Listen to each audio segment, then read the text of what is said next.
Y ahora vamos a hablar un poco de economía, miradas del exterior. Estamos en contacto a través de Skype con el profesor Steve Hanke, que entre otros cargos es economista de la Hopkins University. Professor Hanke, my name is Luis Novarecio. It's a huge pleasure to have you here in Infobae TV. Great to be with you, Luis. Thank you very much. First of all, we want to know how could you describe at the present the economic situation here in Argentina. Le estoy preguntando cómo describiría en este momento la situación de la Argentina económicamente hablando. The situation is one of going from bad to worse. It's been bad for quite a while, and it's gotten, I would say, dramatically worse in terms of the expectations of what lies ahead. Just a second. Nos está diciendo que lamentablemente la situación económica ha ido tornándose de mala a peor en los últimos tiempos. Las expectativas se han tornado dramáticamente malas. Tell me about this kind of expectations you said, please. Le pregunto a qué se refiere con las expectativas. Well, the expectations are that the current government has been given very bad advice, number one, and number two, they've made very bad policy choices and decisions, and they're just headed down the wrong road, period. And things are going to get worse. Lo primero que dice es que se han tomado malos consejos a la hora de las decisiones y que estas decisiones están afectando políticamente mal a nuestro país. Of course, we are in the middle of a situation with this rule of Judge Griesa about holdouts. Let me know how is your opinion about this situation. Le estoy preguntando cómo opina después de lo que ha sucedido con Griesa, cuál es su opinión. Well, my opinion is that the Argentine government was given very bad legal advice initially, even in 2005 when they did the swap, and these particular bonds that are held under U.S. law, the government should have anticipated something like this, and so it's bad choices, bad advice by the government, and they've gotten themselves into a difficult situation, one that they probably could have avoided even at the last minute, but they failed to do so. Él nos está diciendo que la Argentina recibió malos consejos y tomó malas decisiones que probablemente pudieran haberse resuelto hasta el último minuto y quedó de alguna manera entrampado en una situación que había elegido la Argentina misma y que tenía que ver con la legislación americana, que era clara al respecto. And what about at the present, with this situation, the expectations in order to consider Argentina as a country with the chance of investment and things like this, Professor? Le pregunto ¿cómo lo ves frente a esto como un país potencialmente apto para las inversiones? Well, the Argentina over the last 200 years has gone through various cycles of positive expectations and negative, and now you're down in the negative range because you over the last 200 years, Argentina has been in default 35% of the time, and it's in default now, so it's bad. Él me dice que la Argentina en los últimos 200 años ha tenido situaciones cíclicas, es decir, de altos y bajos, pero que lamentablemente en este periodo el 35% de la historia argentina ha sido estar en default, por lo cual las situaciones lo ubican en un rango negativo para esto.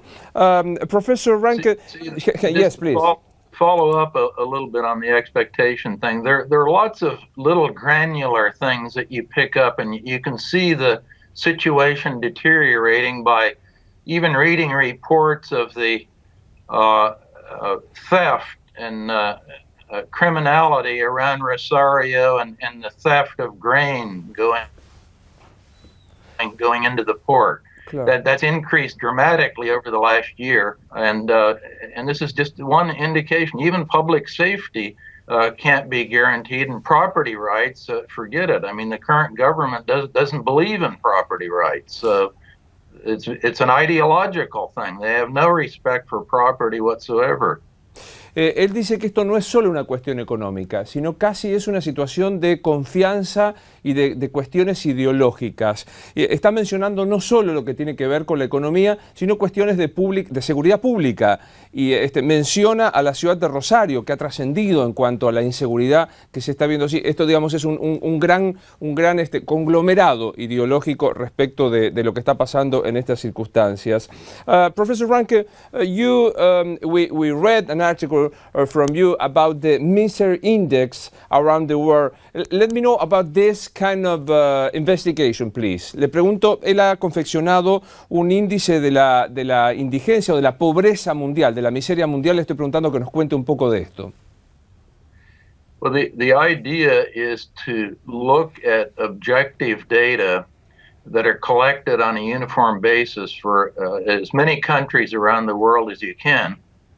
So I did an investigation using the Economic Intelligence Unit data from London and included, of course, Argentina. The data are available for Argentina, as well as 88 other countries. So what the misery index is an addition of the unemployment rate, the inflation rate, the rate of interest charged by banks for loans. You add those three together, and then you subtract the rate of growth in GDP or economic growth from that, and you get a number.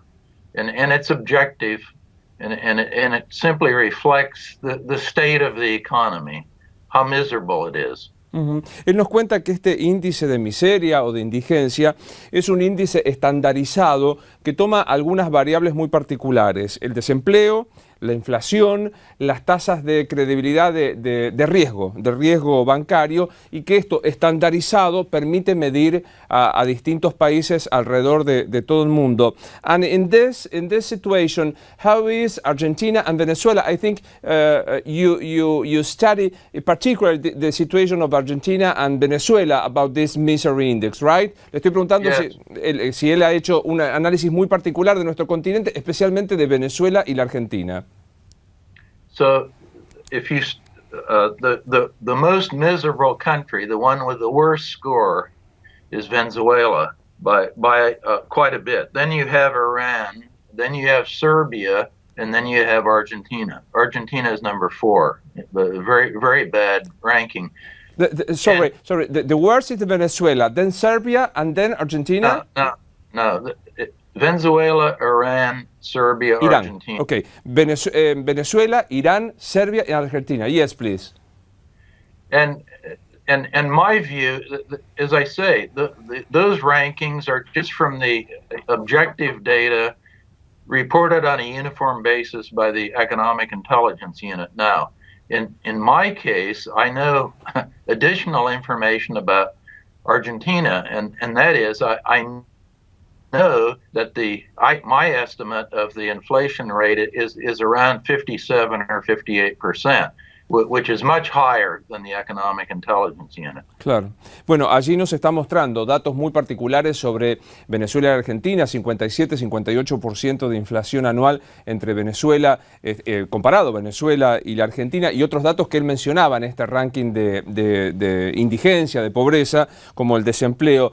Could you get a relationship between Argentina and Venezuela about political system, economic system? Le pregunto si encuentra algún vínculo, alguna relación entre Argentina y Venezuela en estos términos. Well, comparing those two is a little bit like apples and oranges. Believe it or not, as bad as everything is in Argentina, it's a lot worse in Venezuela. Uh-huh.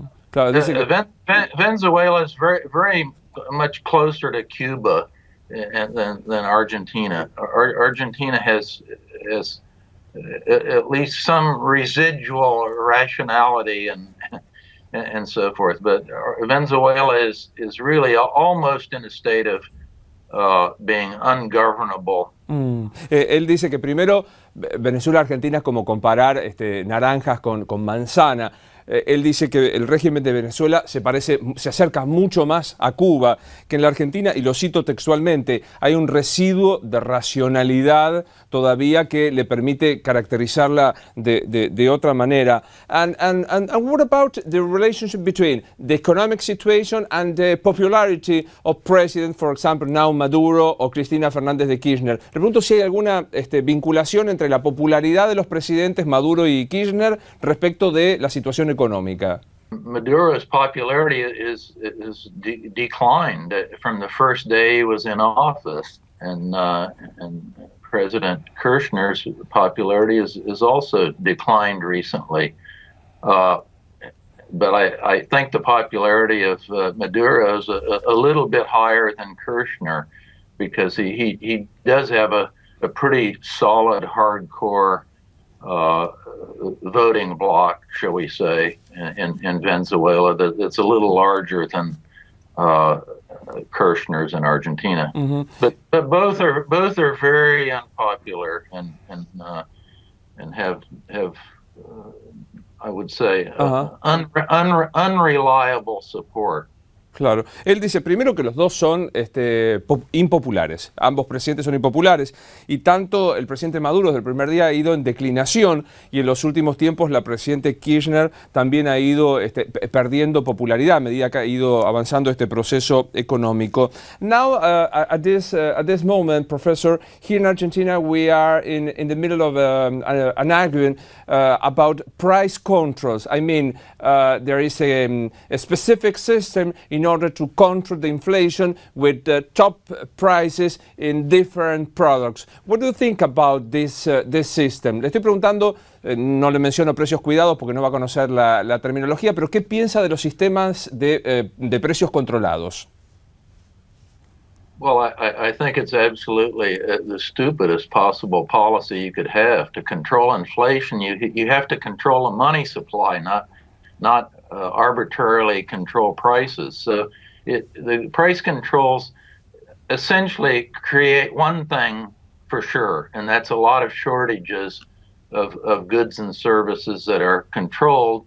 And the second thing, it creates a lot of corruption and ultimately political problems. And then the problem, the black market also. Le digo, of course, look at the black market and the exchange rate. It's a perfect example. Claro. Lo que él dice respecto a los precios controlados, primero que resulta una política estúpida, porque es imposible controlar el infinito universo que existe de los productos. Lo segundo, que genera corrupción, inevitablemente, porque al haber un control, lo que se intenta es buscar dentro de ingresar a este sistema por corrupción. Y lo tercero, lo que le mencionábamos recién, la aparición del mercado negro, ¿no? En distintos, especialmente él menciona el de las divisas, ¿no? El mercado paralelo de las divisas.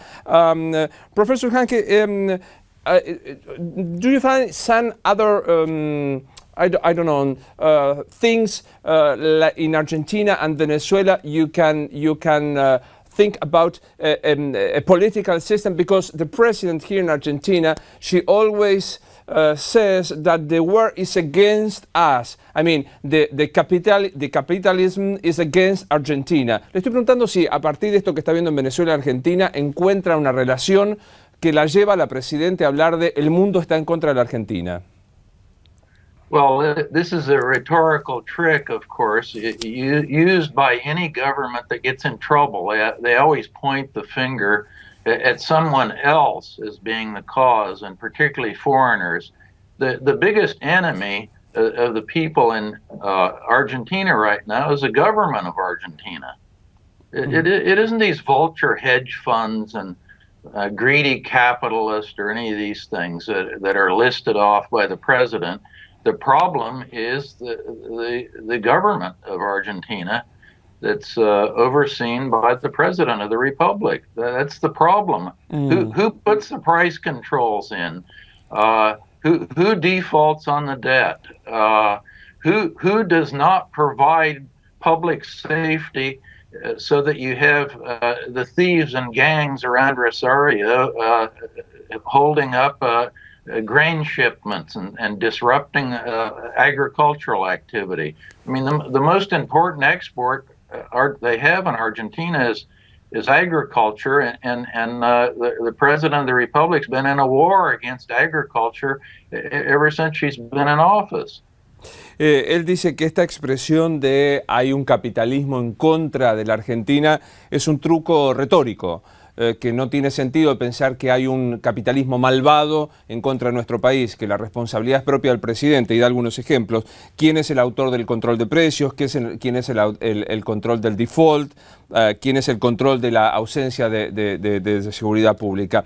Just a question, Professor Hanke. Technically, Argentina is in default or not? Le pregunto, ¿la Argentina para él está en default o no? Yes, it is. Thank you very much. You are very kind of being here in Infobae TV. Thank you. Good to be with you. Thank you, thank you.